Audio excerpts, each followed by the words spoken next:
Bismillahirrahmanirrahim. Saya akan menyampaikan tentang apa itu kurikulum merdeka. Perubahan kurikulum selalu menarik untuk dibicarakan, mulai dari isu yang berkembang dari kalangan masyarakat awam sampai tenaga pendidik itu sendiri. Kalimat ganti menteri ganti kurikulum seperti sudah menjadi hal yang tidak asing lagi bagi kita. Mengapa pemerintah melalui Kemendikbudristek menggaungkan kurikulum merdeka sebagai kurikulum yang harus digunakan oleh setiap satuan pendidikan? Apa itu kurikulum merdeka? Mari kita simak paparan berikut ini.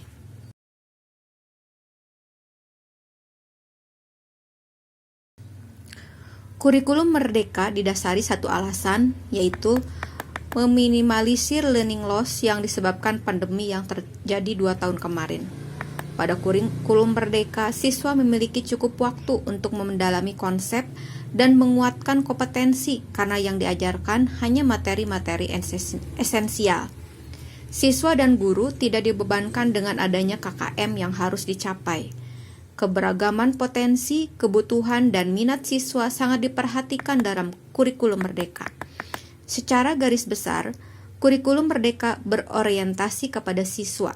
Siswa menjadi prioritas utama dalam pembelajaran kurikulum merdeka.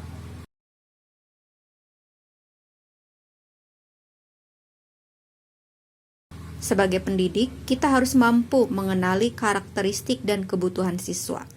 Di kurikulum merdeka ini, pendidik diarahkan mengajar sesuai dengan kebutuhan siswa, tidak menyamaratakan perlakuan, karena Allah sendiri menciptakan manusia dengan segala potensi yang dimilikinya. Gaya belajar siswa menjadi salah satu pertimbangan guru untuk mendesain pembelajaran.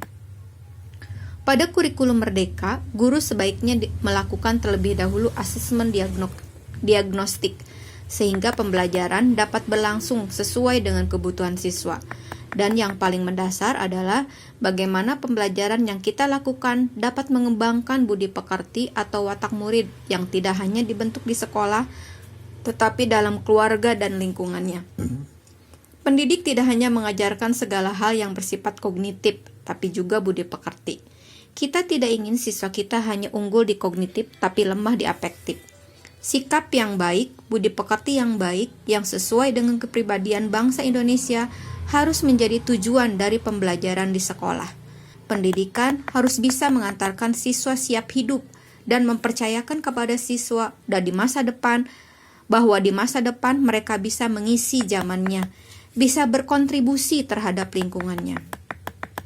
Kita percaya sekolah dan pendidikan merupakan bekal untuk murid kita mengisi masa depan.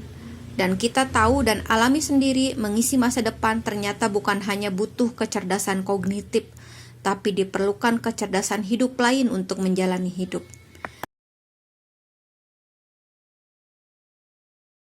Tripusat pendidikan yang dulu disampaikan Ki Hajar Dewantoro kembali lagi digaungkan dalam kurikulum merdeka ini. Hubungan yang terjalin baik antara sekolah, orang tua, wali murid, dan masyarakat di lingkungan sekolah dapat menciptakan suasana pembelajaran yang kondusif, aman, serta menyenangkan. Lingkungan sekolah yang menggembirakan dapat meminimalisasi tindak kekerasan yang terjadi antar warga sekolah. Saling menghormati, menghargai, dan memupuk kasih sayang terhadap sesama warga sekolah adalah kunci untuk membangun lingkungan sekolah yang berkualitas.